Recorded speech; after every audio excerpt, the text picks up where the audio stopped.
I rejoice in the opportunity which is afforded me of presenting the truly philosophic reader in the present work with a treasure of Grecian theology, of a theology which was first mystically and symbolically promulgated by Orpheus, afterwards disseminated enigmatically through images by Pythagoras, and in the last place scientifically unfolded by Plato and his genuine disciples. The peculiarity indeed of this theology is that it is no less scientific than sublime, and that by a geometrical series of reasoning originating from the most self-evident truths, it develops all the deified progressions from the ineffable principle of things, and accurately exhibits to our view all the links of that golden chain of which deity is the one extreme and body the other. That also which is most admirable and laudable in this theology is that it produces in the mind properly prepared for its reception the most pure, holy, venerable, and exalted conceptions of the great cause of all. For it celebrates this immense principle as something superior even to being itself, as exempt from the whole of things, of which it is nevertheless ineffably the source, and does not therefore think fit to commiserate it with any triad or order of beings. Indeed, it even apologizes for attempting to give an appropriate name to this principle, which is in reality ineffable, and ascribes the attempt to the imbecility of human nature, which, striving intently to behold it, gives the appellation of the most simple of its conceptions to that which is beyond all knowledge and all conception. Hence it denominates it the One and the Good, by the former of these names indicating its transcendent simplicity, and by the latter its subsistence as the object of desire to all beings, for all things desire good. At the same time, however, it asserts that these appellations are in reality nothing more than the parturitions of the soul which, standing as it were in the vestibules of the adytum of deity, announce nothing pertaining to the ineffable, but only indicate her spontaneous tendencies towards it, and belong rather to the immediate offspring of the first God than to the first itself. Hence, as the result of this most venerable conception of the Supreme, when it ventures not only to denominate the ineffable, but also to assert something of its relation to other things, it considers this as preeminently its peculiarity, that it is the principle of principles, it being necessary that the characteristic property of principle, after the same manner as other things, should not begin from multitude, but should be collected into one monad as a summit, and which is the principle of all principles. Conformably to this, Proclus in the second book of this work says, with matchless magnificence of diction, "Let us, as it were, celebrate the first God, not as establishing the earth and the heavens, nor as giving subsistence to souls, and the generation of all animals, for he produced these indeed but among the last of things.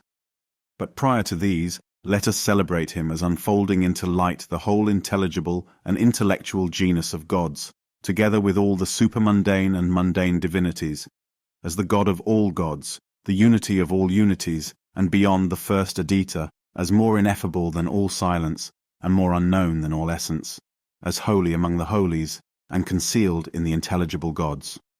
The scientific reasoning from which this dogma is deduced is the following. As the principle of all things is the One, it is necessary that the progression of beings should be continued, and that no vacuum should intervene either in incorporeal or corporeal natures. It is also necessary that everything which has a natural progression should proceed through similitude. In consequence of this, it is likewise necessary that every producing principle should generate a number of the same order with itself, viz. Nature, a natural number, soul, one that is psychical, i.e. belonging to soul, and intellect, an intellectual number.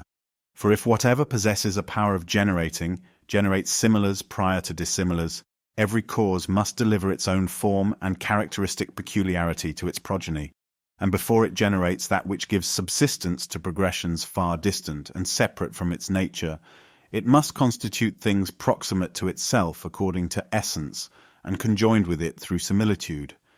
It is therefore necessary from these premises, since there is one unity, the principle of the universe, that this unity should produce from itself, prior to everything else, a multitude of natures characterized by unity, and a number the most of all things allied to its cause, and these natures are no other than the gods. According to this theology, therefore, from the immense principle of principles, in which all things causally subsist, absorbed in superessential light, and involved in unfathomable depths, a beauteous progeny of principles proceed, all largely partaking of the ineffable, all stamped with the occult characters of deity, all possessing an overflowing fullness of good.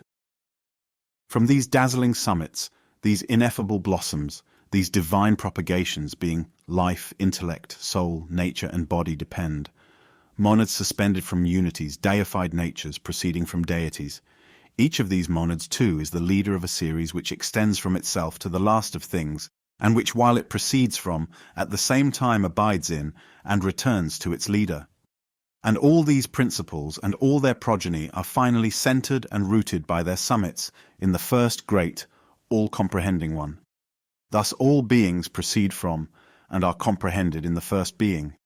All intellects emanate from one first intellect, all souls from one first soul, all natures blossom from one first nature, and all bodies proceed from the vital and luminous body of the world. And lastly, all these great monads are comprehended in the first one, from which both they and all their depending series are unfolded into light. Hence this first one is truly the unity of unities, the monad of monads, the principle of principles, the God of gods, one in all things, and yet one prior to all. No objections of any weight, no arguments but such as are sophistical, can be urged against this most sublime theory, which is so congenial to the unperverted conceptions of the human mind that it can only be treated with ridicule and contempt in degraded, barren, and barbarous ages. Ignorance and priestcraft, however, have hitherto conspired to defame those inestimable works, in which this and many other grand and important dogmas can alone be found, and the theology of the Greeks has been attacked with all the insane fury of ecclesiastical zeal, and all the imbecile flashes of mistaken wit, by men whose conceptions on the subject, like those of a man between sleeping and waking, have been turbid and wild, fantastic and confused, preposterous and vain. Indeed, that after the great incomprehensible cause of all, a divine multitude subsists, cooperating with this cause in the production and government of the universe, has always been, and is still admitted by all nations and all religions, however much they may differ in their opinions respecting the nature of the subordinate deities, and the veneration which is to be paid to them by man. And however barbarous the conceptions of some nations on this subject may be when compared with those of others. Hence, says the elegant Maximus Tyrius, you will see one according law and assertion in all the earth, that there is one God, the King and Father of all things, and many gods, sons of God, ruling together with him. This the Greek says, and the barbarian says, the inhabitant of the continent, and he who dwells near the sea, the wise and the unwise. And if you proceed as far as to the utmost shores of the ocean, there are gods, rising very near to some, and setting very near to others. This dogma, too, is so far from being opposed by either the Old or New Testament, that it is admitted by both, though it forbids the religious veneration of the inferior deities, and enjoins the worship of one God alone, whose portion is Jacob and Israel, the line of his inheritance. The following testimonies will, I doubt not, convince the liberal reader of the truth of this assertion. In the first place, it appears from the 32nd chapter of Deuteronomy verse 8. In the Septuagint version, that the division of the nations was made according to the number of the angels of God, and not according to the number of the children of Israel, as the present Hebrew text asserts. This reading was adopted by the most celebrated fathers of the Christian Church, such as, among the Greeks, Origen, Basil, and Chrysostom, and among the Latins, Jerome and Gregory.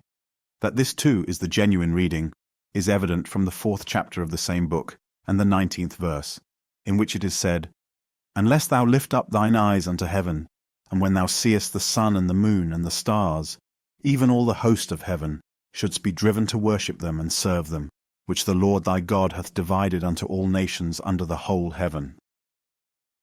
Here it is said that the stars are divided to all the nations, which is equivalent to saying that the nations were divided according to the number of the stars, the Jewish legislator at the same time considering his own nation as an exception, and as being under the government of the God of Israel alone. For in the following verse it is added, But the Lord hath taken you, i.e., the Jews, and brought you forth out of the iron furnace, even out of Egypt, to be unto him a people of inheritance, as ye are to this day. By the angels of God, therefore, in Deuteronomy 32 verse 8, the stars are signified, and these in the same book, chapter 17 verse 3, are expressly called gods, and hath gone and served other gods, and worshipped them, either the sun or moon, or any of the host of heaven, which I have not commanded. In the 3rd chapter also, and the 24th verse, it is implied in the question which is there asked, that the God of the Jews is superior to all the celestial and terrestrial gods. For what God is there in heaven, or in earth, that can do according to thy works, and according to thy might? As the attention of the Jews was solely confined to the worship of the God of Abraham, Isaac, and Jacob, they but little regarded the powers whom they conceived to be subordinate to this God, and considering all of them as merely the messengers of their God, they gave them the general appellation of angels, though, as we shall shortly prove from the testimony of the Apostle Paul, they were not consistent in confounding angels properly so called with gods, but that the stars are not called gods by the Jewish legislator as things inanimate like statues fashioned of wood or stone is evident from what is said in the book of Job and the Psalms, Behold even the moon, and it shineth not. Yea, the stars are not pure in his sight. How much less man that is a worm, and the son of man which is a worm. Job 25 verse 5 and 6. And when I consider thy heavens, the work of thy fingers, the moon and the stars which thou hast ordained. What is man that thou art mindful of him, and the son of man that thou visitest him? Psalm 8 verse 3 and 4. It is evident therefore from these passages that the heavens and the stars are more excellent than man, but nothing inanimate can be more excellent than that which is animated. To which may be added that in the following verse David says that God has made man a little lower than the angels. But the stars, as we have shown, were considered by Moses as angels and gods, and consequently they are animated beings and superior to man. Farther still, in the Septuagint version of verse the 4th of the 19th Psalm, God is said to have placed his tabernacle in the sun, en to elio etheto to skenoma autu, which is doubtless the genuine reading, and not that of the vulgar translation. In them, i.e., the heavens, hath he set a tabernacle for the sun. For this is saying nothing more of the sun than what may be said of any of the other stars, and produces in us no exalted conception of the artificer of the universe. But to say that God dwells in the sun gives us a magnificent idea both of that glorious luminary and the deity who dwells enshrined, as it were, in dazzling splendor. To which we may add in confirmation of this version of the Septuagint, that in Psalm 11 verse 4 it is said, The Lord's throne is in heaven. And again in Isaiah 66 verse 1, Thus saith the Lord, The heaven is my throne, and the earth is my footstool. If therefore the heavens are the throne, and the sun the tabernacle of deity, they must evidently be deified. For nothing can come into immediate contact with divinity without being divine. Hence, says Simplicius, that it is cognoscent with the human soul to think the celestial bodies are divine, is especially evident from those, the Jews, who look to these bodies through preconceptions about divine natures. For they also say that the heavens are the habitation of God and the throne of God, and are alone sufficient to reveal the glory and excellence of God to those who are worthy, than which assertions what can be more venerable? Indeed, that the heavens are not the inanimate throne and residence of deity is also evident from the assertion in the 19th Psalm, that the heavens declare the glory of God. For our Moses, a very learned Jew, says that the word sapha, to declare or set forth, is never attributed to things inanimate. Hence he concludes that the heavens are not without some soul, which, says he, is no other than that of those blessed intelligences who govern the stars, and dispose them into such letters as God has ordained, declaring unto us men by means of this writing what events we are to expect. And hence this same writing is called by all the ancients Chetab Hamelakim, that is to say, the writing of the angels. The gods, therefore, which were distributed to all the nations but the Jews, were the sun and moon, and the other celestial bodies, yet not so far as they are bodies, but so far as they are animated beings. Hence the Hebrew prophets never reprobate and prohibit the worship of the stars as things which neither see nor hear nor understand, as they do the worship of statues. Thus in Deuteronomy 4:28, And there ye shall serve gods the work of men's hands, wood and stone, which neither see nor hear nor eat nor smell. And the psalmist, They have a mouth, but speak not, etc. These and many other things of the like kind are said by the prophets of the Jews against the worship of images and statues, but never of the sun and moon and the other stars. But when they blame the worship of the heavenly bodies, they assign as the cause that the people of Israel are not attributed to them as other nations are, in consequence of being the inheritance of the God that brought them out of the land of Egypt and out of the house of bondage. This is evident from the before-cited passage in the 4th chapter of Deuteronomy, in which it is said that the stars are divided unto all nations under the whole heaven, but the Jews. Indeed, as the Emperor Julian justly observes, unless a certain ethnarchic god presides over every nation, and under this god there is an angel, a demon, and a peculiar genus of souls, subservient and ministrant to more excellent natures, from which the difference in laws and manners arises, unless this is admitted, let it be shown by any other how this difference is produced. For it is not sufficient to say, God said and it was done. But it is requisite that the natures of things which are produced should accord with the mandates of divinity. But I will explain more clearly what I mean.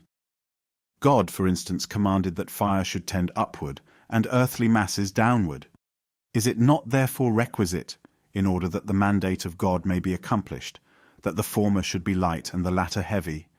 Thus also in a similar manner in other things, thus too in divine concerns. But the reason of this is because the human race is frail and corruptible. Hence also the works of man are corruptible and mutable, and subject to all various revolutions. But God being eternal, it is also fit that his mandates should be eternal, and being such, they are either the natures of things, or conformable to the natures of things. For how can nature contend with the mandate of divinity? How can it fall off from this concord? If, therefore, as he ordered that there should be a confusion of tongues, and that they should not accord with each other, so likewise he ordered that the political concerns of nations should be discordant. He has not only effected this by his mandate, but has rendered us naturally adapted to this dissonance. For to effect this, it would be requisite, in the first place, that the natures of those should be different, whose political concerns among nations are to be different. This, indeed, is seen in bodies, if anyone directs his attention to the Germans and Scythians, and considers how much the bodies of these differ from those of the Libyans and Ethiopians. Is this, therefore, a mere mandate, and does the air contribute nothing, nor the relation and position of the region with respect to the celestial bodies? Julian adds, Moses, however, though he knew the truth of this, concealed it, nor does he ascribe the confusion of tongues to God alone. For he says that not only God descended nor one alone with him, but many, though he does not say who they were. But it is very evident that he conceived those who descended with God to be similar to him. If therefore not the Lord only, but those who were with him contributed to this confusion of tongues, they may justly be considered as the causes of this dissonance. In short, that the heavens and the celestial bodies are animated by certain divine souls, was not only the opinion of the ancient poets and philosophers, but also of the most celebrated fathers of the Church and the most learned and acute of the schoolmen. Thus, for instance, this is asserted by Jerome in his exposition of the 6th verse of the 1st chapter of Ecclesiastes, and by Origen in his book on Principles, who says that the heavenly bodies must be animated because they are said to receive the mandates of God, which is only consentaneous to a rational nature. This too is asserted by Eusebius in his Theological Solutions, and by Augustine in his Enchiridion. Among the schoolmen too, this was the opinion of Albertus Magnus in his book De Quatuor Coequavis, of Thomas Aquinas in his treatise De Spiritualibus Creaturis, and of Johannes Scotus Super Secundo Sententiarum. To these likewise may be added the most learned Cardinal Nicolaus Cusanus.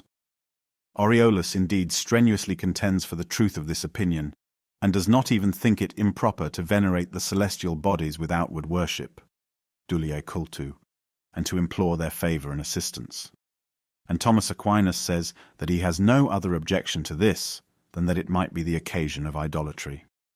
Hence, though it may seem ridiculous to most of the present time that divine souls should be placed in the stars and preside over regions and cities, tribes and people, nations and tongues, yet it did not appear so to the more intelligent Christians of former times, the substance of which is That incorruptible intellect which is wholly an emanation of divinity is totally diffused through the whole world, convolves the heavens, and preserves the universe with which it is present distributed in various forms.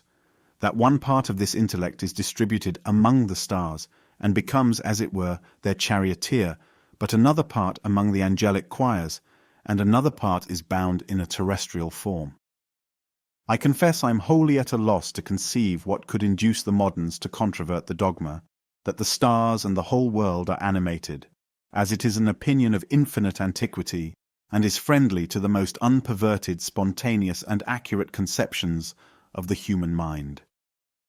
Indeed, the rejection of it appears to me to be just as absurd as it would be in a maggot, if it were capable of syllogizing, to infer that man is a machine impelled by some external force when he walks, because it never saw any animated reptile so large.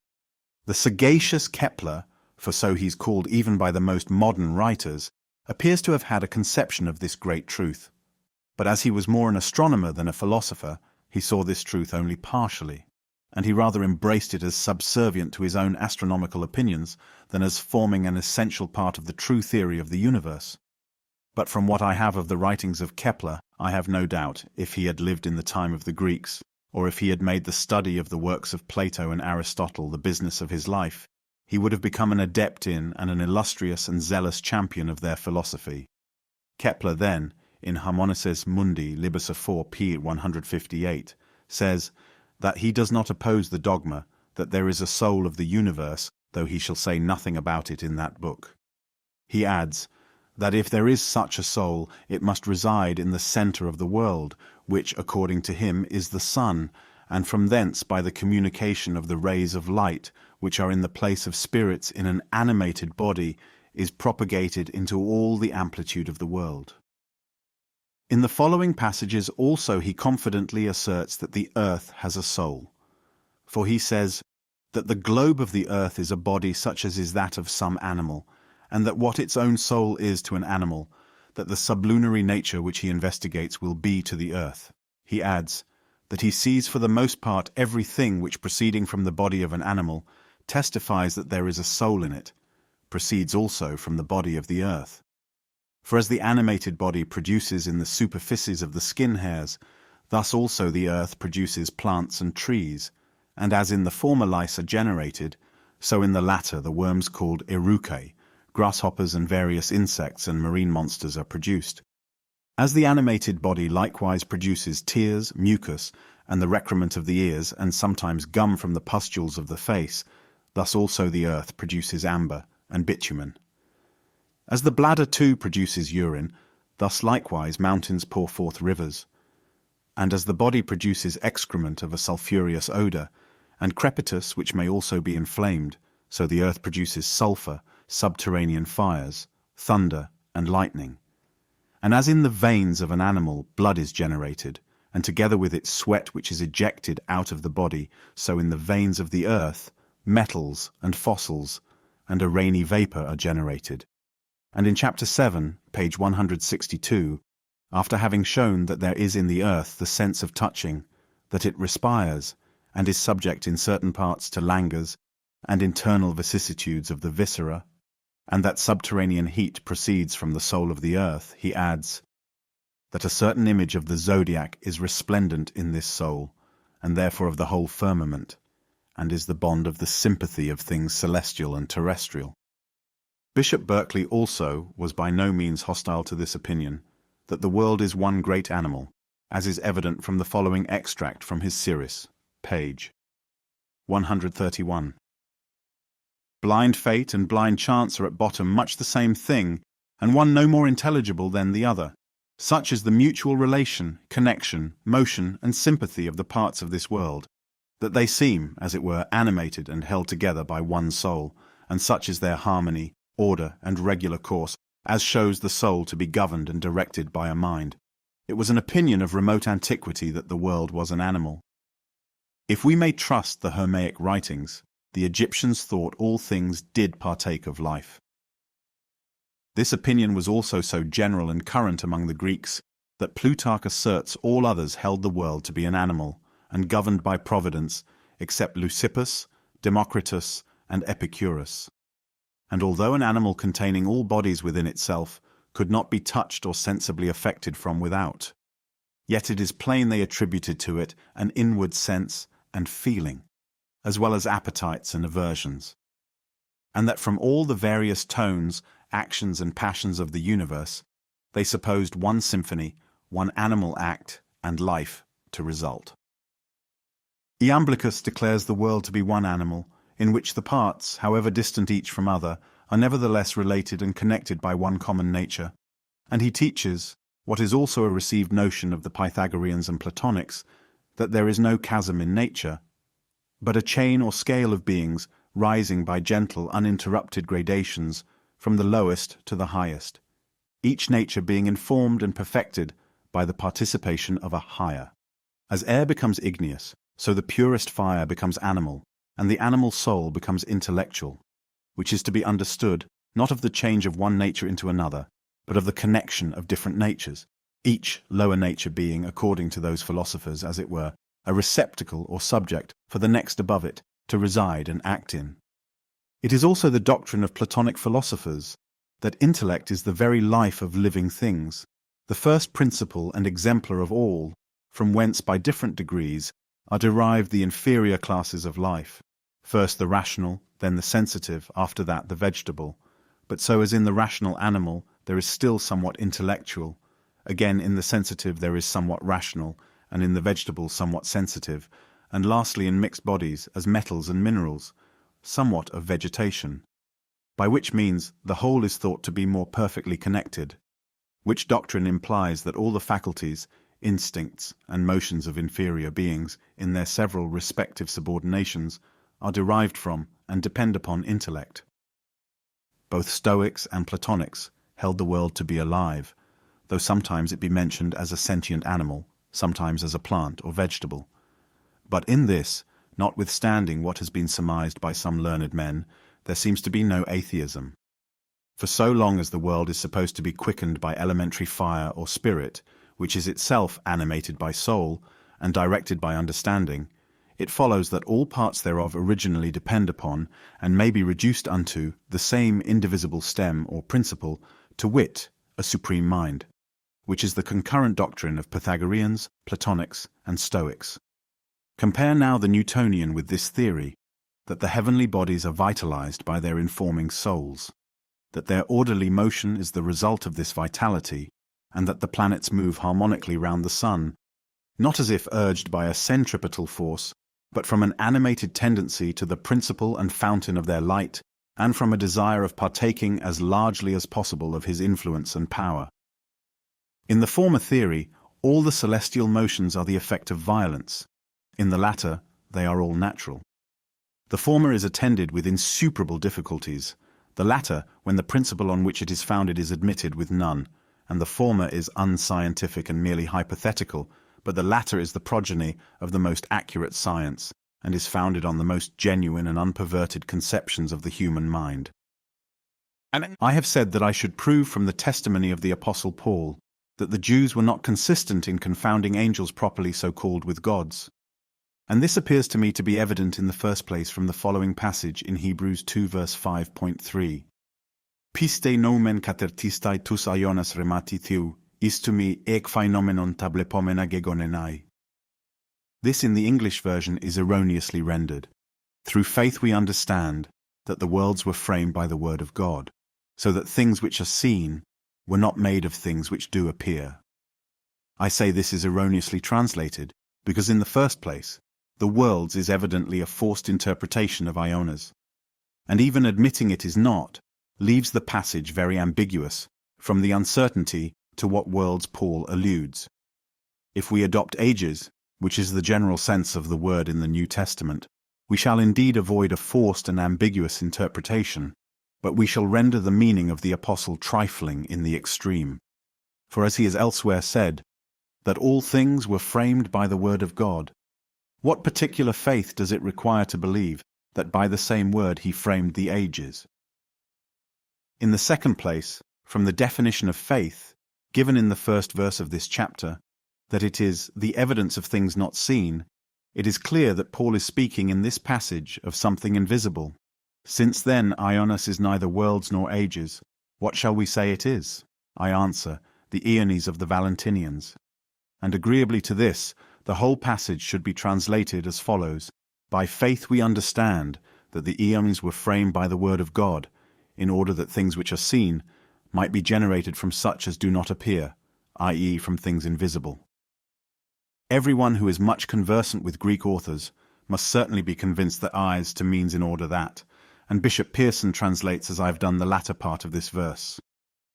Now we learn from the second book of Irenaeus against the heretics that according to the Valentinians, all created things are the images of the Aeonies, resident in the pleroma or fullness of deity. And does it not clearly follow from the above version that according to Paul too, the aeons are the exemplars of visible or created things? To which we may add that this sense of the passage clearly accords with the assertion that faith is the evidence of things not seen. For here the things which do not appear are the Aeonies, these, according to the Valentinians, subsisting in deity. So that from our version, Paul might say with great propriety that we understand by faith that the eons were framed by the word of God, in order that things which are seen might be generated from such as do not appear, for this naturally follows from his definition of faith. I farther add that among these Aeonies of the Valentinians were nous, butos, sige, aletheia, sophia, i.e. intellect, a profundity, silence, truth, and wisdom, which as Gale well observes in his notes on Iamblicus de Mysteriis, and C. prove their dogmas to be of Chaldaic origin.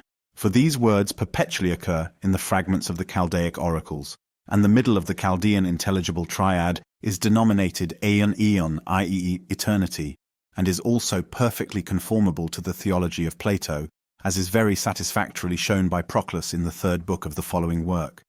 According to the Chaldeans, therefore, the Aeonies are gods, and considered as the exemplars of the visible universe, they are analogous to the ideas of Plato, which also are gods, as is evident from the Parmenides of that philosopher.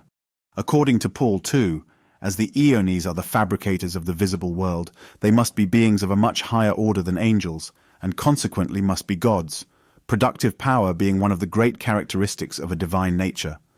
Again, in the Epistle to the Ephesians chapter 1 verse 21, Paul says that God has exalted Christ far above every principality and power and might and dominion, uperano passes arches kai exousias, kai dunameos, kai kuriotetos, and in the 6th chapter and 12th verse he conjoins with principalities and powers, the rulers of the world, i.e. the 7 planets, prostas archas, prostas exousias, prostas cosmocratoras. Augustine confesses that he is ignorant what the difference is between those 4 words, principality, power, might, and dominion, in which the Apostle Paul seems to comprehend all the celestial society. Quid inter se distenquatur illa vocabula, quibus universam ipsam coelestem societatem videtur apostolus esse complexus, dicant qui possunt, si tamen possunt probare, quod dicunt. Ego me ista ignorare fateor. Ignatius also in Epist ad Trallianos speaks of the angelic orders, the diversities of archangels and armies, the differences of the orders characterized by might and dominion, of thrones and powers, the magnificence of the Aeonies, and the transcendency of cherubim and seraphim. Kai garego ukat ti dedemai, kai dunamai noenta e purania, kaitas agelicas taxis, kaitas ton archagelon kai stration exalagas, dunameon te kai kuristeton diaphoras, thronon te kai exaution paralagas, ionon de megalotetas, ton te cherubim kai seraphim tas uperocas.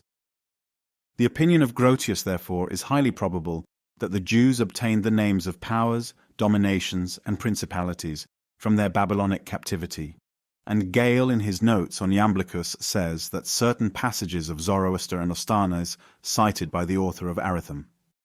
Theology confirm this opinion of Grotius.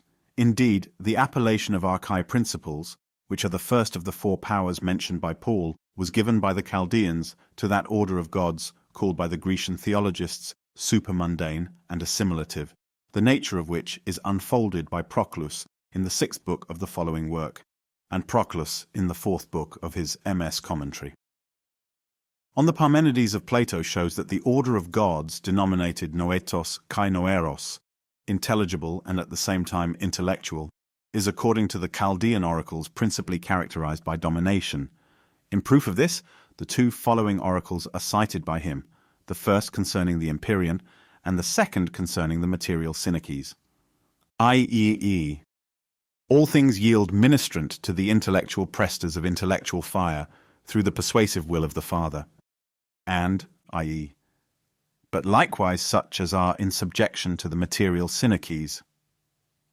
Farther still, Paul in the Epistle to the Romans chapter 8 verse 38 says, "For I am persuaded that neither death nor life, nor angels, nor principalities, nor powers, nor things present, nor things to come, nor height, nor depth, nor any other creature shall be able to separate us from the love of God," etc. From this arrangement, therefore, it is evident that principalities and powers are not the same with angels. And as according to Paul they are being so exalted that in his epistle to the Ephesians he could not find anything more magnificent to say of Christ than that he is raised even above them, it follows that they must be gods, since they are superior to the angelic order. It is remarkable, too, that he co-arranges height and depth, upsoma kai bathos, with principalities and powers, and buthos is one of the aeonies according to the Valentinians. In the first epistle to the Corinthians, likewise, chapter 8, verse 5, Paul expressly asserts that there is a divine multitude, for he says, "Though there be that are called gods, whether in heaven or in earth, as there be gods many and lords many." In the parenthesis of which verse, it is incontrovertibly evident that he admits the existence of a plurality of gods, though as well as the heathens he believed that one God only was supreme and the Father of all things. Nor am I singular in asserting that this was admitted by Paul. For the pseudo-Dionysius the Areopagite in the second chapter of his treatise on the divine names observes concerning what is here said by Paul as follows: "Again, from the deific energy of God, by which everything according to its ability becomes deiform, many gods are generated, in consequence of which there appears and is said to be a separation and multiplication of the one God. Nevertheless, God himself, who is the chief deity, and is superessentially the supreme, is still one God, remaining impartible in the gods distributed from him, united to himself, unmingled with the many and void of multitude." And he afterwards adds, that this was in a transcendent manner understood by Paul, who was the leader both of him and his preceptor, to divine illumination, in the above cited verse, and that in divine natures unions vanquish and precede separations, and yet nevertheless they are united after the separation which does not in proceeding depart from the one, and is unical. Paul, therefore, according to this Dionysius, considered the gods, conformably to Plato and the best of his disciples, as deformed processions from the one, and which at the same time that they have a distinct subsistence from, are profoundly united to their great producing cause. Dionysius also employs the very same expression which Proclus continually uses when speaking of the separation of the gods from their source. For he says that the divine multitude anekphoitetos to enos, i.e., does not depart from, but abides in the one. Hence Proclus, in the 5th book of his MS, commentary on the Parmenides of Plato, speaking of the divine unities, says, "Whichever among these you assume, it is the same with the others, because all of them are in each other, and are rooted in the one. For as trees by their summits, i.e. their roots, are fixed in the earth, and through these are earthly, after the same manner also divine natures are rooted by their summits in the one, and each of them is unity and one, through unconfused union with the one itself. Ongaran touton labes, ten autentais ale lambanes, dioti de pasai kai en alele aisi, kai en horizontai to eni. Kataper garta dendrat es euton kurufais enidruntai tegi, kai estigeina kat ekenas. Ton auton tropon kai ta theat es euton acrotesin en horizontai to eni, kai ekaston auton enas esti, kai en, diaten prosto en asukuton enosin. This Dionysius, who certainly lived posterior to Proclus, because he continually borrows from his works, barbarously confounding that scientific arrangement of these deiform processions from the one, which is so admirably unfolded by Proclus in the following work, classes them as follows. The first order, according to him, consists of seraphim, cherubim, and thrones. The second of the divine essences characterized by dominion, might, and power, and the third of principalities, archangels, and angels, Hence he has transferred the characteristics of the intelligible triad of gods to seraphim, cherubim, and thrones. For symmetry, truth, and beauty, which characterize this triad, are said by Plato in the Philebus to subsist in the vestibule of the good. Epimen tuas tu agatu nun ede prothuroa ephestanai, and Dionysius says of his first order that it is as it were arranged in the vestibules of deity. Goodness, wisdom, and beauty also are shown by Proclus in the third book of the following work to belong to the intelligible triad, goodness to its summit, wisdom to the middle of it, and beauty to its extremity. And Dionysius says that according to the Hebrews, the word cherubim signifies a multitude of knowledge, or an effusion of wisdom, ten de cherubim emphainain, plethos gnoseos, ikusin sophias. The characteristics of the gods called noetoi kai noeroi intelligible, and at the same time intellectual, and of the gods that are noeroi intellectual alone, he appears to have transferred to his middle triad, which is characterized by dominion, might, and power. And he has adapted his third triad consisting of principalities, archangels, and angels, to the supermundane, liberated, and mundane orders of gods. For the supermundane gods are called by Proclus, in the sixth book of the following work, archi-principalities, or rulers, which is the word employed by Dionysius and Paul. And the mundane gods are said by Proclus, in Parmenid, to be the sources of a winged life, and angels are celebrated by Dionysius as having wings. Hence it is evident that Dionysius has accommodated the peculiarities of the different orders of gods to the 9 orders which he denominates celestial powers, and his arrangement has been adopted by all succeeding Christian theologists. Vestiges, therefore, of the theology of Plato may be seen both in the Jewish and Christian religion, and in a similar manner a resemblance in the religions of all other nations to it might be easily pointed out, and its universality be clearly demonstrated. Omitting, however, a discussion of this kind for the present, I shall farther observe respecting this theology that the deification of dead men and the worshipping men as gods form no part of it when it is considered according to its genuine purity. Numerous instances of the truth of this might be adduced, but I shall mention for this purpose as unexceptionable witnesses the writings of Plato, the golden Pythagoric verses, and the treatise of Plutarch on Isis and Osiris. All the works of Plato, indeed, evince the truth of this position, but this is particularly manifest from his laws. The golden verses order that the immortal gods be honoured first as they are disposed by law, afterwards the illustrious heroes, under which appellation the author of the verses comprehends also angels and daemons properly so called, and in the last place the terrestrial demons, i.e. such good men as transcend in virtue the rest of mankind. But to honour the gods as they are disposed by law is, as Hierocles observes, to reverence them as they are arranged by their fabricator and father, and this is to honour them as being superior to man. Hence, to honour men, however excellent they may be, as gods, is not to honour the gods according to the rank in which they are placed by their Creator, for it is confounding the divine with the human nature, and is thus acting directly contrary to the Pythagoric precept. Plutarch, too, in his above-mentioned treatise, most forcibly and clearly shows the impiety of worshipping men as gods, as is evident from the following extract. Those, therefore, who think that things of this kind are but so many commemorations of the actions and disasters of kings and tyrants, who through transcendency in virtue or power inscribed the title of divinity on their renown, and afterwards fell into great calamities and misfortunes, these employ the most easy method indeed of eluding the story, and not badly transfer things of evil report from the gods to men, and they are assisted in so doing by the narrations themselves.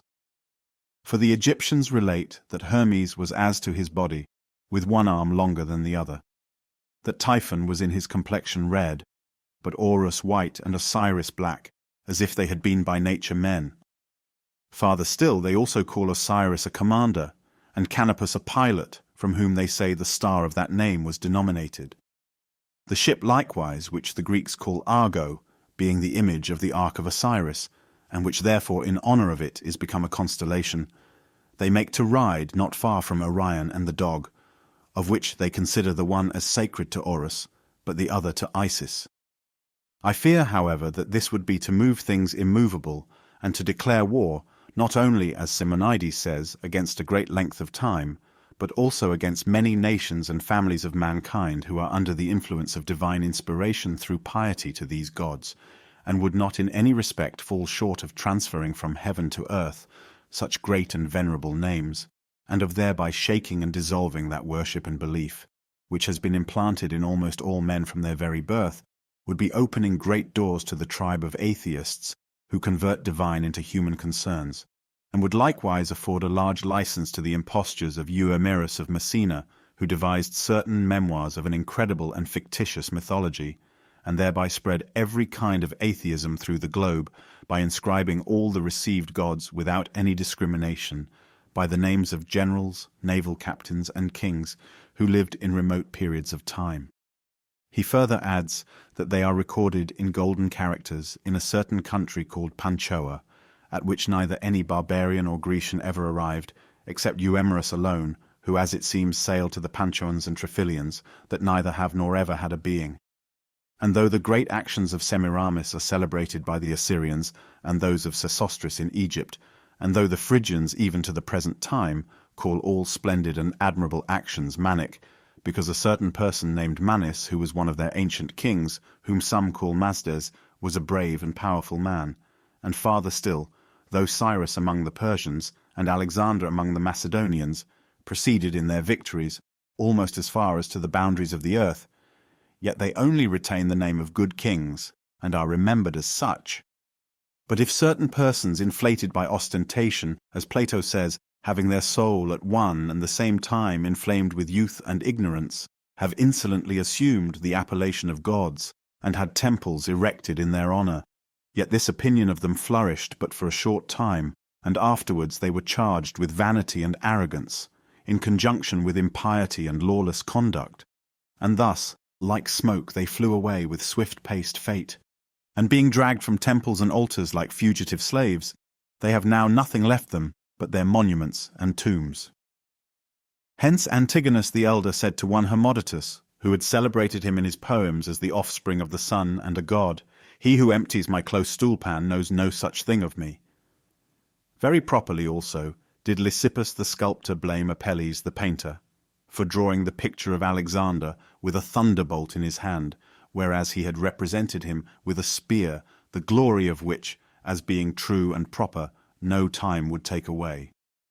In another part of the same work also, he admirably reprobates the impiety of making the gods to be things inanimate, which was very common with Latin writers of the Augustan age, and of the ages that accompanied the decline and fall of the Roman Empire. But what he says on this subject is as follows. In the second place, which is of still greater consequence, men should be careful, and very much afraid, lest before they are aware, they tear in pieces and dissolve divine natures into blasts of wind, streams of water, seminations, earrings of land, accidents of the earth, and mutations of the seasons, as those do who make Bacchus to be wine and Vulcan flame. Cleanthes also somewhere says that Persephone or Proserpine is the spirit or air that passes through, pheromenon, the fruits of the earth, and is then slain, phonwomenon.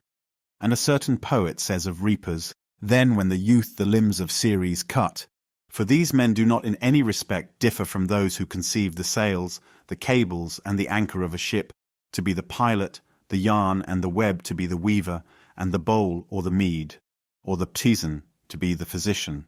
But they also produce dire and atheistical opinions by giving the names of gods to natures and things deprived of sense and soul, and that are necessarily destroyed by men who are in want of and use them. For it is not possible to conceive that these things are gods, since neither can anything be a god to men which is deprived of soul or is subject to human power.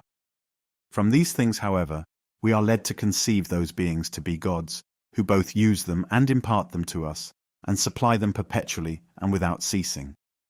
Nor do we conceive that the gods who bestow these are different in different countries, nor that some of them are peculiar to the barbarians, but others to the Grecians, nor that some are southern and others northern. But as the sun and moon, the heavens, the land, and the sea are common to all men, yet are differently denominated by different nations.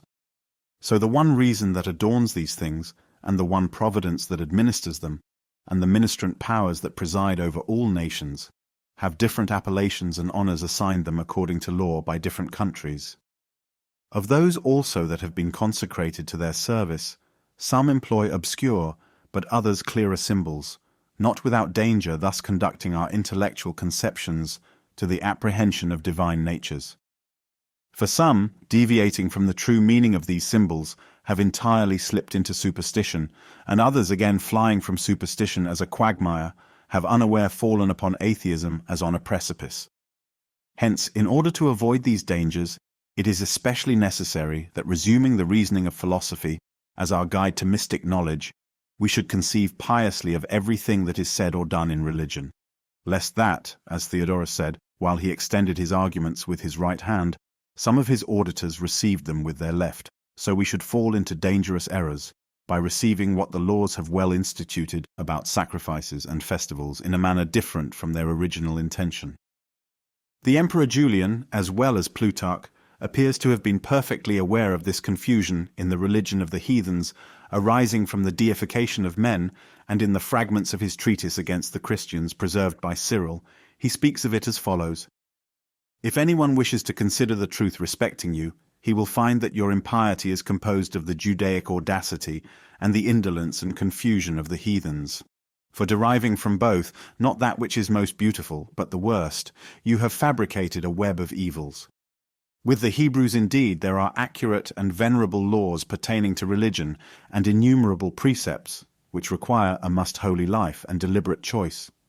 But when the Jewish legislator forbids the serving all the gods, and enjoins the worship of one alone, whose portion is Jacob, and Israel the line of his inheritance, and not only says this, but also omits to add, I think, you shall not revile the gods, the detestable wickedness and audacity of those in after times, wishing to take away all religious reverence from the multitude, thought that not to worship should be followed by blaspheming the gods. This you have alone thence derived, but there is no similitude in anything else between you and them. Hence, from the innovation of the Hebrews, you have seized blasphemy towards the venerable gods. But from our religion you have cast aside reverence to every nature more excellent than man, and the love of paternal institutes. So great an apprehension indeed, says Dr. Stillingfleet, had the heathens of the necessity of appropriate acts of divine worship, that some of them have chosen to die, rather than to give them to what they did not believe to be God. We have a remarkable story to this purpose in Arrian and Curtius, concerning Callisthenes. Alexander arriving at that degree of vanity as to desire to have divine worship given him, and the matter being started out of design among the courtiers, either by Anaxarchus, as Arrian, or Cleo the Sicilian, as Curtius says, and the way of doing it proposed, viz. By incense and prostration, Callisthenes vehemently opposed it, as that which would confound the difference of human and divine worship, which had been preserved inviolable among them. The worship of the gods had been kept up in temples, with altars and images and sacrifices and hymns and prostrations and such like. But it is by no means fitting, says he, for us to confound these things either by lifting up men to the honours of the gods, or depressing the gods to the honours of men. For neither would Alexander suffer any man to usurp his royal dignity by the votes of men. How much more justly may the gods disdain for any man to take their honours to himself? And it appears by Plutarch that the Greeks thought it a mean and base thing for any of them, when sent on an embassy to the kings of Persia, to prostrate themselves before them, because this was only allowed among them in divine adoration. Therefore, says he, when Pelopidas and Ismenias were sent to Artaxerxes, Pelopidas did nothing unworthy, but Ismenias let fall his ring to the ground, and stooping for that was thought to make his adoration, which was altogether as good a shift as the Jesuits advising the crucifix to be held in the mandarins' hands, while they made their adorations in the heathen temples in China. Conon also refused to make his adoration, as a disgrace to his city, and Isocrates accuses the Persians for doing it, because herein they showed that they despised the gods rather than men, by prostituting their honours to their princes.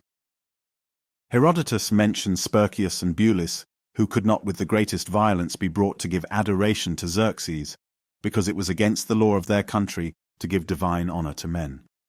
And Valerius Maximus says, the Athenians put Timagoras to death for doing it. So strong an apprehension had possessed them, that the manner of worship which they used to their gods should be preserved sacred and inviolable. The philosopher Sallust also in his treatise on the gods and the world says, "It is not unreasonable to suppose that impiety is a species of punishment, and that those who have had a knowledge of the gods, and yet despised them, will in another life be deprived of this knowledge, and it is requisite to make the punishment of those who have honoured their kings as gods, to consist in being expelled from the gods." When the ineffable transcendency of the first god, which was considered as the grand principle in the heathen theology, by its most ancient promulgators Orpheus, Pythagoras, and Plato, was forgotten, this oblivion was doubtless the principal cause of dead men being deified by the pagans. Had they properly directed their attention to this transcendency, they would have perceived it to be so immense as to surpass eternity, infinity, self-subsistence, and even essence itself, and that these in reality belong to those venerable natures which are as it were first unfolded into light from the unfathomable depths of that truly mystic unknown, about which all knowledge is refunded into ignorance. For as Simplicius justly observes, it is requisite that he who ascends to the principle of things should investigate whether it is possible there can be anything better than the supposed principle, and if something more excellent is found, the same inquiry should again be made respecting that, till we arrive at the highest conceptions, than which we have no longer any more venerable. Nor should we stop in our ascent till we find this to be the case, for there is no occasion to fear that our progression will be through an unsubstantial void, by conceiving something about the first principles which is greater and more transcendent than their nature. For it is not possible for our conceptions to take such a mighty leap as to equal, and much less to pass beyond the dignity of the first principles of things. He adds, "This therefore is one and the best extension to God, and is as much as possible irreprehensible. Visin to know firmly that by ascribing to him the most venerable excellencies we can conceive, and the most holy and primary names and things, we ascribe nothing to him which is suitable to his dignity. It is sufficient, however, to procure our pardon that we can attribute to him nothing superior. If it is not possible, therefore, to form any ideas equal to the dignity of the immediate progeny of the ineffable, i.e. of the first principles of things, how much less can our conceptions reach that thrice unknown darkness, in the reverential language of the Egyptians, which is even beyond these? Had the heathens therefore considered as they ought this transcendency of the supreme God, they would never have presumed to equalize the human with the divine nature, and consequently would never have worshipped men as gods. Their theology, however, is not to be accused as the cause of this impiety, but their forgetfulness of the sublimest of its dogmas, and the confusion with which this oblivion was necessarily attended. In the last place, I wish to adduce a few respectable testimonies to prove that statues were not considered nor worshipped by any of the intelligent heathens as gods, but as the resemblances of the gods, as auxiliaries to the recollection of a divine nature, and the means of procuring its assistance and favour. For this purpose I shall first present the reader with what the philosopher Sallust says concerning sacrifices, and the honours which were paid to the divinities in his golden treatise on the gods and the world. The honours, says he, which we pay to the gods are performed for the sake of our advantage, and since the providence of the gods is everywhere extended, a certain habitude or fitness is all that is requisite in order to receive their beneficent communications. But all habitude is produced through imitation and similitude. Hence temples imitate the heavens, but altars the earth. Statues resemble life, and on this account they are similar to animals. Prayers imitate that which is intellectual, but characters superior ineffable powers. Herbs and stones resemble matter, and animals which are sacrificed the irrational life of our souls. But from all these nothing happens to the gods beyond what they already possess. For what accession can be made to a divine nature? But a conjunction with our souls and the gods is by these means produced. I think, however, it will be proper to add a few things concerning sacrifices. And in the first place, since we possess everything from the gods, and it is but just to offer the first fruits of gifts to the givers, hence, of our possessions we offer the first fruits through consecrated gifts, of our bodies through ornaments, and of our life through sacrifices. Besides, without sacrifices, prayers are words only, but accompanied with sacrifices they become animated words. The words indeed corroborating life, but life animating the words. Add, too, that the felicity of everything is its proper perfection. But the proper perfection of everything consists in a conjunction with its cause. And on this account we pray that we may be conjoined with the gods. Since therefore life primarily subsists in the gods, and there is also a certain human life, but the latter desires to be united to the former, a medium is required. For natures much distant from each other cannot be conjoined without a medium, and it is necessary that the medium should be similar to the connected natures. Life therefore must necessarily be the medium of life, and hence men of the present day that are happy and all the ancients have sacrificed animals. And this indeed not rashly, but in a manner accommodated to every god, with many other ceremonies respecting the cultivation of divinity. In the next place, the elegant Maximus Tyrius admirably observes concerning the worship of statues as follows. It appears to me that as external discourse has no need, in order to its composition, of certain Phoenician or Ionian or Attic or Assyrian or Egyptian characters, but human imbecility devised these marks, in which inserting its dullness, it recovers from them its memory. In like manner, a divine nature has no need of statues or altars, but human nature, being very imbecile, and as much distant from divinity as earth from heaven, devised these symbols, in which it inserted the names and the renown of the gods.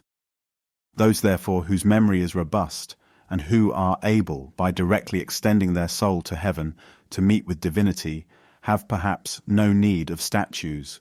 This race is, however, rare among men, and in a whole nation you will not find one who recollects divinity, and who is not in want of this kind of assistance, which resembles that devised by writing masters for boys, who give them obscure marks as copies.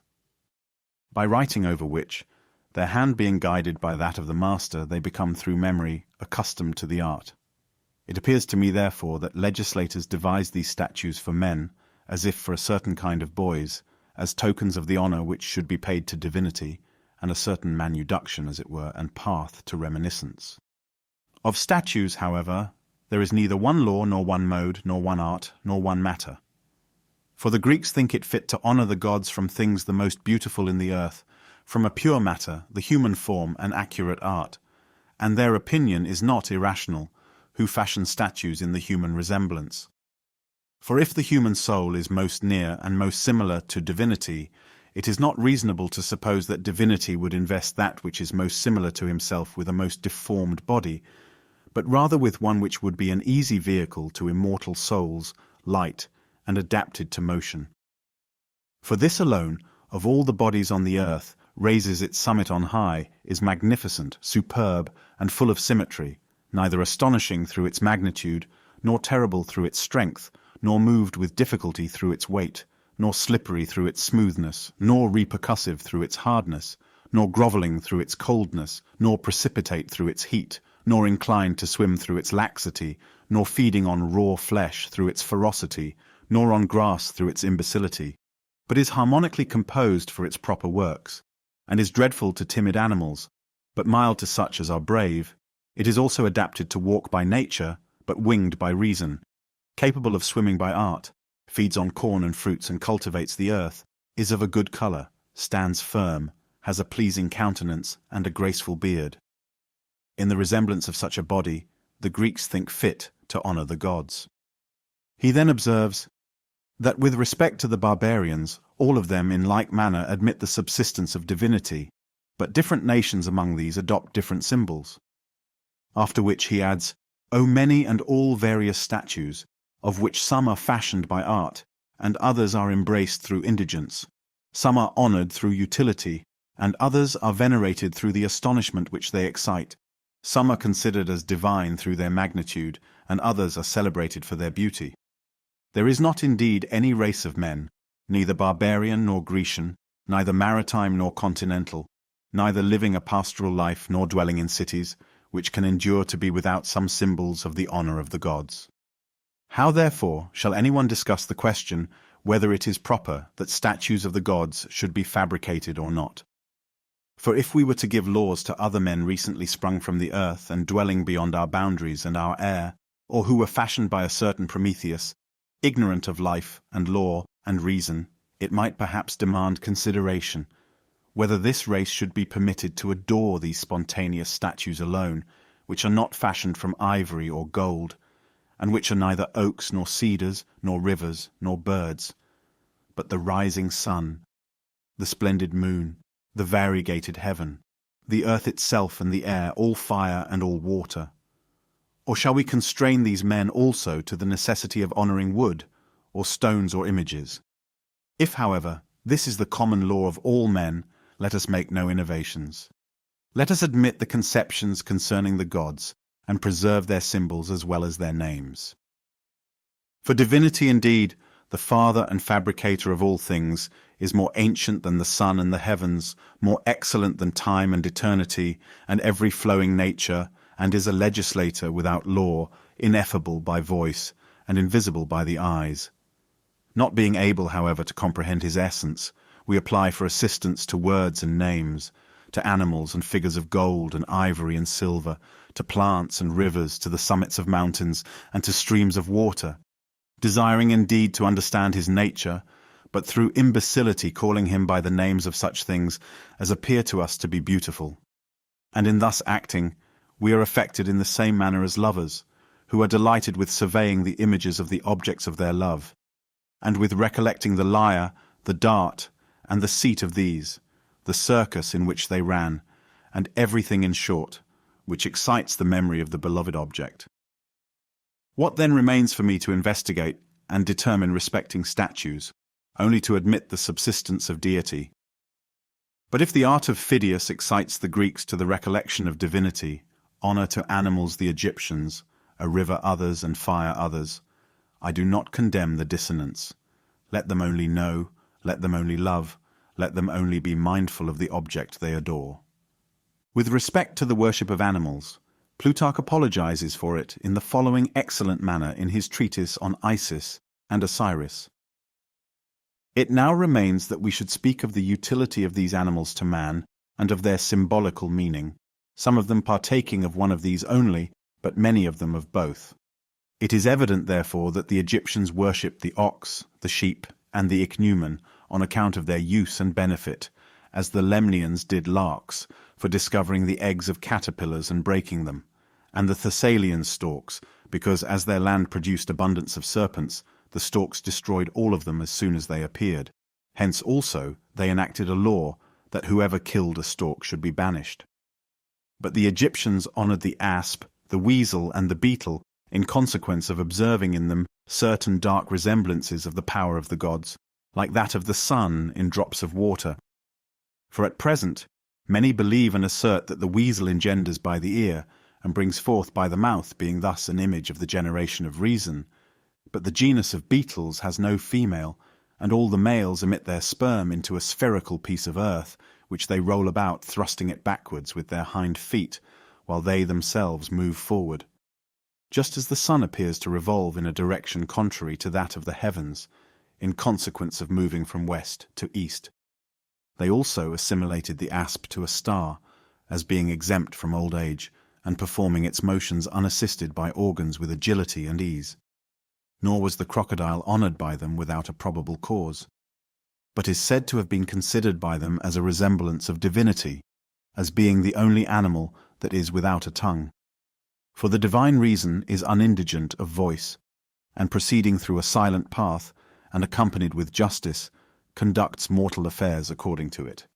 They also say it is the only animal living in water that has the sight of its eyes covered with a thin and transparent film, which descends from his forehead, so that he sees without being seen, which is likewise the case with the first god.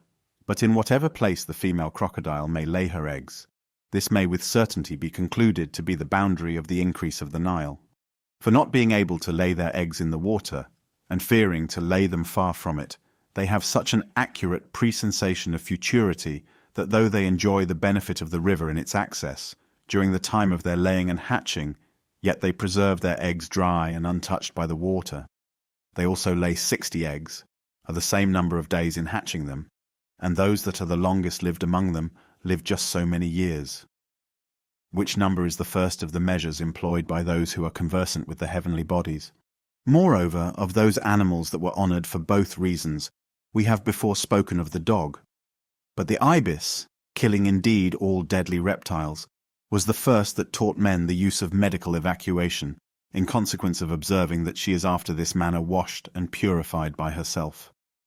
Those priests also that are most attentive to the laws of sacred rites, when they consecrate water for lustration, fetch it from that place where the ibis had been drinking, for she will neither drink nor come near unwholesome or infected water, but with the distance of her feet from each other and her bill she makes an equilateral triangle. Farther still, the variety and mixture of her black wings about the white represents the moon when she is gibbous. We ought not, however, to wonder if the Egyptians love such slender similitudes, since the Greeks also, both in their pictures and statues, employ many such like resemblances of the gods.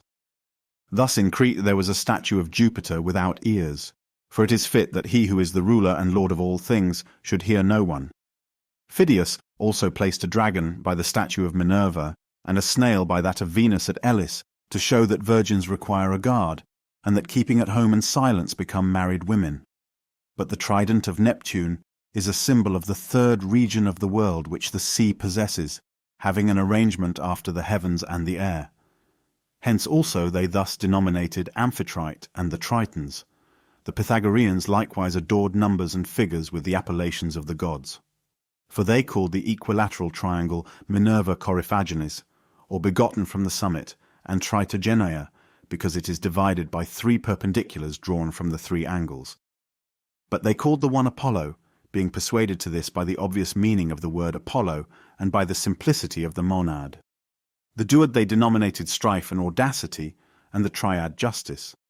For since injuring and being injured are 2 extremes subsisting according to excess and defect, justice through equality has a situation in the middle, but what is called the tetractys, being the number 36, was, as is reported, their greatest oath, and was denominated the world. For this number is formed from the composition of the 4 first even, and the 4 first odd numbers, collected into one sum. If therefore the most approved of the philosophers did not think it proper to neglect or despise any occult signification of a divine nature, when they perceived it even in things which are inanimate and incorporeal, it appears to me that they in a still greater degree venerated those peculiarities depending on manners which they saw in such natures as had sense, and were endued with soul, with passion, and ethical habits. We must embrace, therefore, not those who honour these kings, but those who reverence divinity through these, as through most clear mirrors, and which are produced by nature in a becoming manner, conceiving them to be the instruments or the art of the God by whom all things are perpetually adorned. But we ought to think that no inanimate being can be more excellent than one that is animated, nor an insensible than a sensitive being, not even though someone should collect together all the gold and emeralds in the universe. For the divinity is not ingenerated either in colours or figures or smoothness, but such things as neither ever did, nor are naturally adapted to participate of life, have an allotment more ignoble than that of dead bodies. But the nature which lives and sees, and has the principle of motion from itself, and a knowledge of things appropriate and foreign to its being, has certainly derived an efflux and portion of that wisdom, which, as Heraclitus says, considers how both itself and the universe is governed. Hence the divinity is not worse represented in these animals than in the workmanships of copper and stone, which in a similar manner suffer corruption and decay, but are naturally deprived of all sense and consciousness. This, then, I consider as the best defence that can be given of the adoration of animals by the Egyptians.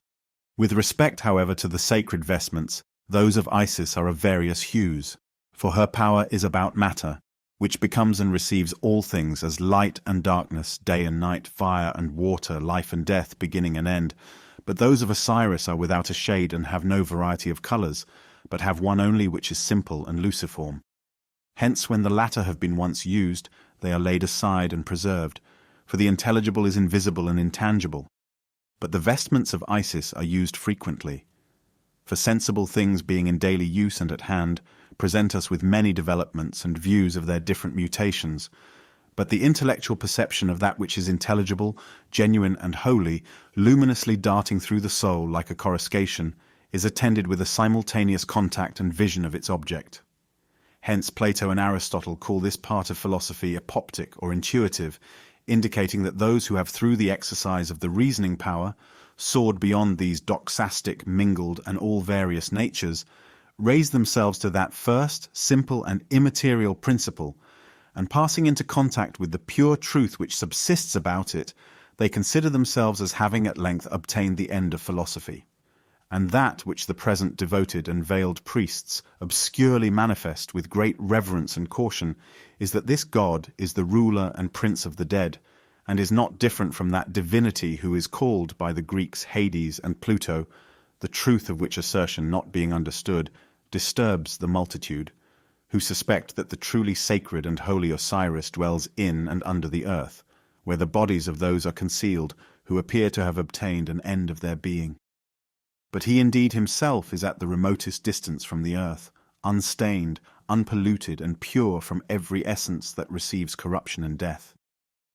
The souls of men, however, being here encompassed with bodies and passions, cannot participate of divinity except as of an obscure dream, by intellectual contact through philosophy.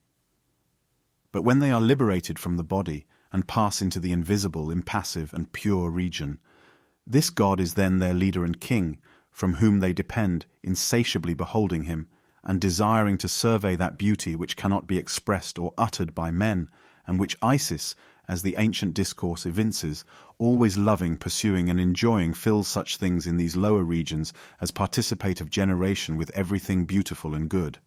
And lastly, the Emperor Julian, in a fragment of an oration or epistle on the duties of a priest, has the following remarks on religiously venerating statues. Statues and altars, and the preservation of unextinguished fire, and in short, all such particulars, have been established by our fathers as symbols of the presence of the gods. Not that we should believe that these symbols are gods, but that through these we should worship the gods. For since we are connected with body, it is also necessary that our worship of the gods should be performed in a corporeal manner, but they are incorporeal. And they indeed have exhibited to us as the first of statues, that which ranks as the second genus of gods from the first, and which circularly revolves round the whole of heaven. Since, however, a corporeal worship cannot even be paid to these, because they are naturally unindigent, a third kind of statues was devised on the earth, by the worship of which we render the gods propitious to us. For as those who reverence the images of kings, who are not in want of any such reverence, at the same time attract to themselves their benevolence, thus also those who venerate the statues of the gods, who are not in want of anything, persuade the gods by this veneration to assist and be favorable to them. For alacrity in the performance of things in our power is a document of true sanctity. And it is very evident that he who accomplishes the former will in a greater degree possess the latter. But he who despises things in his power, and afterwards pretends to desire impossibilities, evidently does not pursue the latter, and overlooks the former. For though divinity is not in want of anything, it does not follow that on this account nothing is to be offered to him. For neither is he in want of celebration through the ministry of words. What then? Is it therefore reasonable that he should be deprived of this? By no means. Neither therefore is he to be deprived of the honour which is paid him through works, which honour has been legally established, not for 3 or for 3,000 years, but in all preceding ages, among all nations of the earth. But oh, you who have admitted into your soul every multitude of demons, whom, though according to you they are formless and unfigured, you have fashioned in a corporeal resemblance, it is not fit that honour should be paid to divinity through such works. How then do not we consider as wood and stones those statues which are fashioned by the hands of men? O more stupid than even stones themselves! Do you fancy that all men are to be drawn by the nose as you are drawn by execrable demons, so as to think that the artificial resemblances of the gods are the gods themselves? Looking therefore to the resemblances of the gods, we do not think them to be either stones or wood, for neither do we think that the gods are these resemblances, since neither do we say that royal images are wood or stone or brass, nor that they are the kings themselves, but the images of kings. Whoever therefore loves his king beholds with pleasure the image of his king. Whoever loves his child is delighted with his image, and whoever loves his father surveys his image with delight. Hence also, he who is a lover of divinity gladly surveys the statues and images of the gods, at the same time venerating and fearing with a holy dread the gods who invisibly behold him. The Catholics have employed arguments similar to these, in defense of the reverence which they pay to the images of their saints.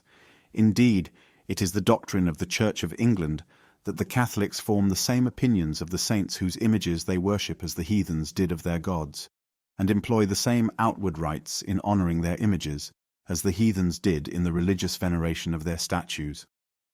Thus, as the heathens had their tutelar gods, such as were Belus to the Babylonians and Assyrians, Osiris and Isis to the Egyptians, and Vulcan to the Lemnians, thus also the Catholics attribute the defence of certain countries to certain saints. Have not the saints also, to whom the safeguard of particular cities is committed, the same office as the dii presides of the heathens, such as were at Delphi Apollo, at Athens Minerva, at Carthage Juno, and at Rome Quirinus? And do not the saints to whom churches are built and altars erected correspond to the dii patroni of the heathens, such as were in the capital Jupiter, in the temple at Paphos Venus, in the temple of Ephesus Diana? Are not likewise Our Lady of Walsingham, Our Lady of Ipswich, Our Lady of Willesden, and the like, imitations of Diana Agraterra, Diana Coryphea, Diana Ephesia, Venus Cypria, Venus Paphia, Venus Nydia, and the like? The Catholics, too, have substituted for the marine deities Neptune, Triton, Nereus, Castor and Pollux Venus, and so on, St. Christopher, St. Clement, and others, and especially Our Lady, as she is called by them, to whom seamen sing Ave Maristella. Neither has the fire escaped their imitation of the pagans. For instead of Vulcan and Vesta, the inspective guardians of fire, according to the heathens, the Catholics have substituted St. Agatha, on the day of whose nativity they make letters for the purpose of extinguishing fire. Every artificer, likewise, and profession has a special saint in the place of a presiding god. Thus scholars have St. Nicholas and St. Gregory, painters St. Luke. Nor are soldiers in want of a saint corresponding to Mars, nor lovers of one who is a substitute for Venus. All diseases too have their special saints instead of gods, who are invoked as possessing a healing power. Thus the venereal disease has St. Roche, the falling sickness St. Cornelius, the toothache St. Apollin, and cattle also have their presiding saints. For St. Loy, says the homily, is the horse-leech, and St. Anthony the swineherd, and so on.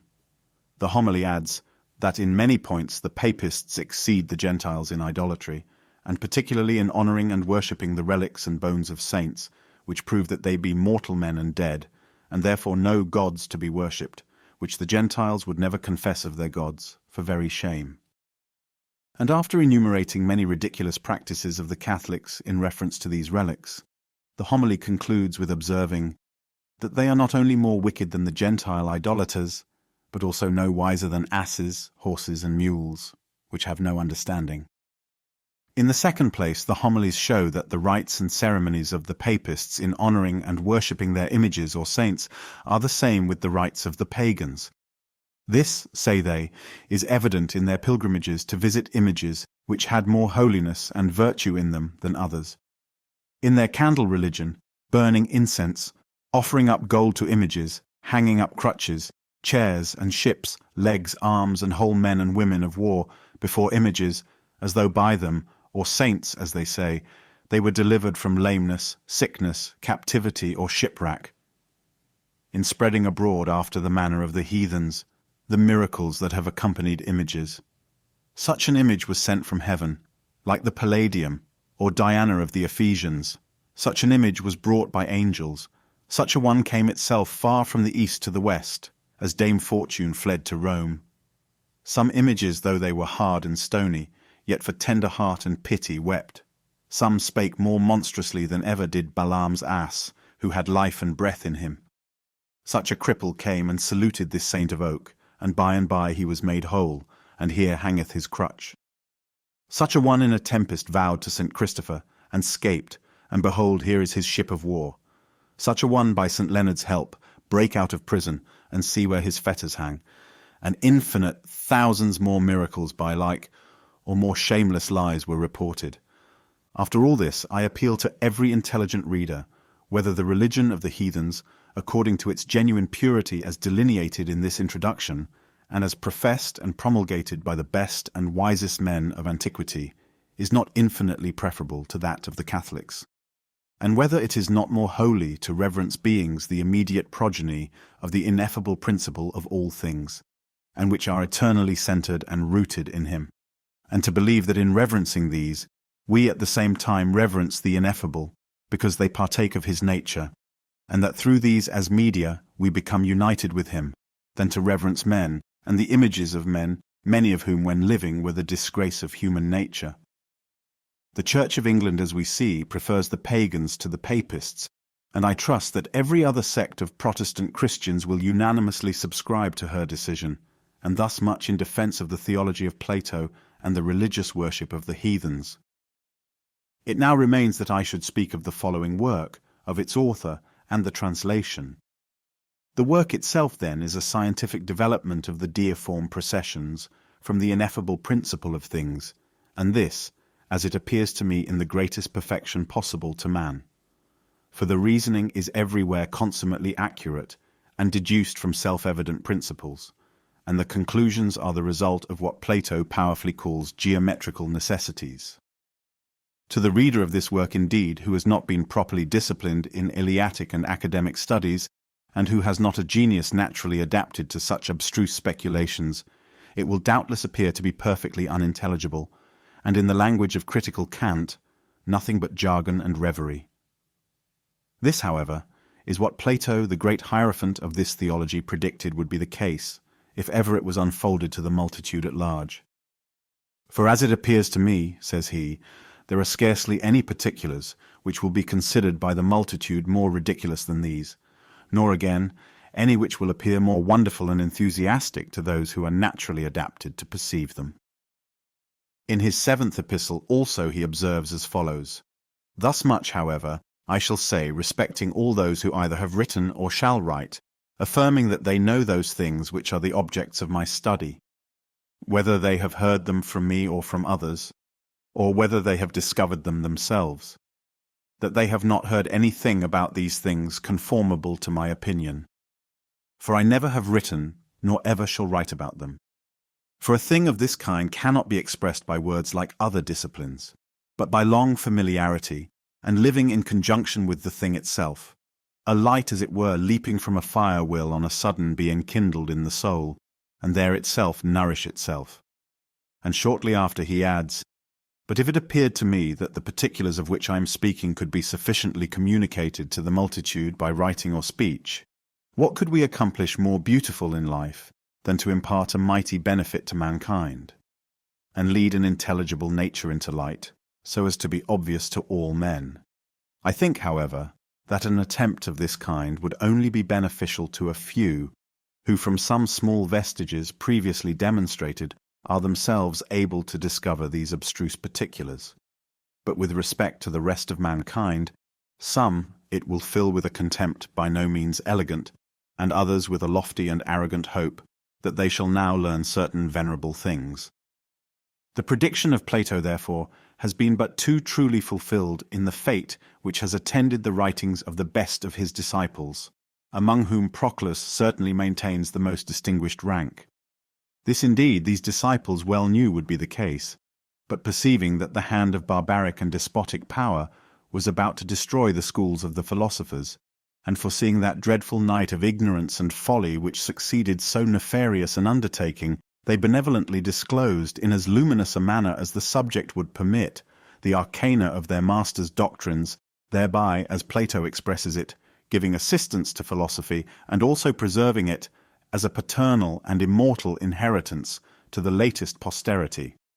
Proclus, in the first book of this work, has enumerated the requisites which a student of it ought to possess, and it is most certain that he who does not possess them will never fathom the depths of this theology, or perceive his mind irradiated with that admirable light mentioned by Plato in the foregoing extract, and which is only to be seen by that eye of the soul, which is better worth saving than 10,000 corporeal eyes. With respect to the diction of Proclus in this work, its general character is that of purity, clearness, copiousness, and magnificence, so that even the fastidious critic, who considers every Greek writer as partially barbarous who lived after the fall of the Macedonian Empire, must, however unwillingly, be forced to acknowledge that Proclus is a splendid exception. The sagacious Kepler, whose decision on this subject, outweighs, in my opinion, that of a swarm of modern critics, after having made a long extract from the commentaries of Proclus on Euclid, gives the following animated encomium of his diction. Oratio fluit ipsi torrentis instar, ripas inundans, et ceca dubitationum vada gurgitesque occultans, dum mens plena majestatis tantarum rerum, luctatur in angustiis linguae, et conclusionum quam sibi ipsi verborum copia satisfaciens, propositionum simplicitatem excedit. Aye, his language flows like a torrent, inundating its banks, and hiding the dark fords and whirlpools of doubts, while his mind, full of the majesty of things of such a magnitude, struggles in the straits of language, and the conclusion never satisfying him, exceeds, by the copy of words, the simplicity of the propositions. If we omit what Kepler here says about the struggle of the mind of Proclus, and his never being satisfied with the conclusion, the rest of his eulogy is equally applicable to the style of the present work, so far as it is possible for the beauties of diction to be combined with the rigid accuracy of geometrical reasoning. With respect to the life of Proclus, it has been written with great elegance by his disciple Marinus, and a translation of it by me prefixed to my version of the commentaries of Proclus was published in 1788. From the edition of that life, therefore, by Fabricius, the following particulars relative to this very extraordinary man are extracted, for the information of the reader who may not have the translation of it in his possession. According to the accurate chronology, then, of Fabricius, Proclus was born at Byzantium in the year of Christ 412, on the 6th of the Ides of February, and died in the 124th year after the reign of the Emperor Julian, on the 17th day of the Attic Munician, or the April of the Romans, Nicagoras the Junior, being at that time the Athenian Archon. His father Patricius and his mother Marcella were both of them of the Lycian nation, and were no less illustrious for their virtue than their birth. As soon as he was born, his parents brought him to their native country Xanthus, which was sacred to Apollo. And this, says Marinus, happened to him by a certain divine allotment. For he adds, I think it was necessary that he who was to be the leader of all sciences should be nourished and educated under the presiding deity of the Muses. The person of Proclus was uncommonly beautiful, and he not only possessed all the moral and intellectual virtues in the highest perfection, but the vestiges of them also, which are denominated the physical virtues, were clearly seen, says Marinus, in his last and shelly vestment the body. Hence he possessed a remarkable acuteness of sensation, and particularly in the most honourable of the senses, sight and hearing, which, as Plato says, were imparted by the gods to men for the purpose of philosophizing, and for the well-being of the animal life. In the second place, he possessed so great a strength of body that it was neither injured by cold nor any endurance of labours, though these were extreme, both by night and day. In the third place he was, as we have before observed, very beautiful. For not only, says Marinus, did his body possess great symmetry, but a living light, as it were beaming from his soul, was efflorescent in his body, and shone forth with an admirable splendour which it is impossible to describe. Marinus adds, indeed he was so beautiful that no painter could accurately exhibit his resemblance, and all the pictures of him which were circulated, though very beautiful, were very inferior to the beauty of the original. And in the fourth place he possessed health in such perfection that he was not ill above twice or thrice in the course of so long a life as 75 years. Such, then, were the corporeal prerogatives which Proclus possessed, and which may be called the forerunners of the forms of perfect virtue. But he possessed in a wonderful manner what Plato calls the elements of a philosophic genius, for he had an excellent memory, learned with facility, was magnificent and graceful, and the friend and ally of truth, justice, fortitude, and temperance. Having for a short space of time applied himself in Lycia to grammar, he went to Alexandria in Egypt, and was there instructed in rhetoric by Leonas, who derived his lineage from Isaurus, and in grammar by Orion, whose ancestors discharged the sacerdotal office among the Egyptians, and who composed elaborate treatises on that art. A certain good fortune, however, says Marinus, brought him back to the place of his nativity. For on his return, his tutelar goddess exhorted him to philosophy and to visit the Athenian schools. Having, therefore, first returned to Alexandria, and bade farewell to rhetoric, and the other arts which he had formerly studied, he gave himself up to the discourses of the philosophers then resident at Alexandria. Here he became an auditor of Olympiodorus, the most illustrious of philosophers, for the sake of imbibing the doctrine of Aristotle, and was instructed in the mathematical disciplines by Hero, a religious man, and eminently skillful in teaching those sciences. Proclus, however, not being satisfied with the Alexandrian schools, went to Athens. With a certain splendid procession, says Marinus, of all eloquence and elegance, and attended by the gods that preside over philosophy, and by beneficent demons. For that the succession of philosophy might be preserved legitimate and genuine, the gods led him to the city over which its inspective guardian presides. Hence Proclus was called kat exochen by way of eminence, the Platonic successor. At Athens, therefore, Proclus fortunately met with the first of philosophers, Syrianus, the son of Philoxenus, who not only much assisted him in his studies, but made him his domestic as to other concerns, and the companion of his philosophic life, having found him such an auditor and successor as he had a long time sought for, and one who was capable of receiving a multitude of disciplines and divine dogmas. In less than 2 whole years, therefore, Proclus read with Syrianus all the works of Aristotle, viz. His logic, ethics, politics, physics, and theological science, and being sufficiently instructed in these as in certain proteleia, or things preparatory to initiation, and lesser mysteries, Syrianus led him to the mystic discipline of Plato in an orderly progression, and not according to the Chaldean oracle, with a transcendent foot. He likewise enabled Proclus to survey in conjunction with him, says Marinus, truly divine mysteries, with the eyes of his soul free from material darkness, and with undefiled intellectual vision. But Proclus, employing sleepless exercise and attention, both by night and by day, and synoptically and judiciously committing to writing what he heard from Syrianus, made so great a progress in a little time, that by then he was 28 years of age, he had composed a multitude of works, and among the rest, his commentaries on the Timaeus, which are truly elegant and full of science. But from such a discipline as this, his manners became more adorned, and as he advanced in science, he increased in virtue.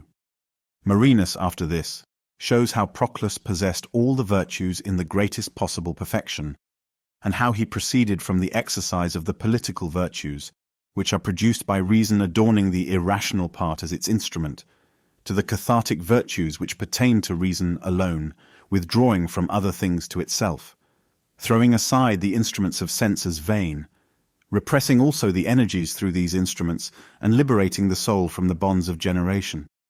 He then adds, Proclus, having made a proficiency, through these virtues, as it were by certain mystic steps, recurred from these to such as are greater and more telestic, being conducted to them by a prosperous nature and scientific discipline.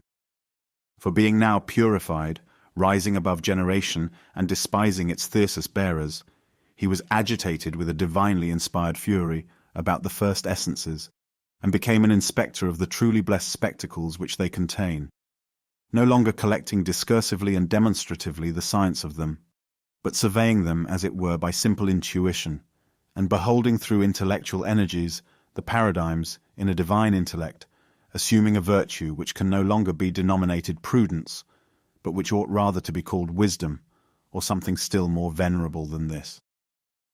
The philosopher, therefore, energizing according to this virtue, easily comprehended all the theology of the Greeks and barbarians, and that which is adumbrated in mythological fictions, and brought it into light to those who are willing and able to understand it. He explained likewise everything in a more enthusiastic manner, and brought the different theologies to an harmonious agreement. At the same time also, investigating the writings of the ancients, whatever he found in them genuine, he judiciously adopted. But if he found anything of a spurious nature, this he entirely rejected as erroneous.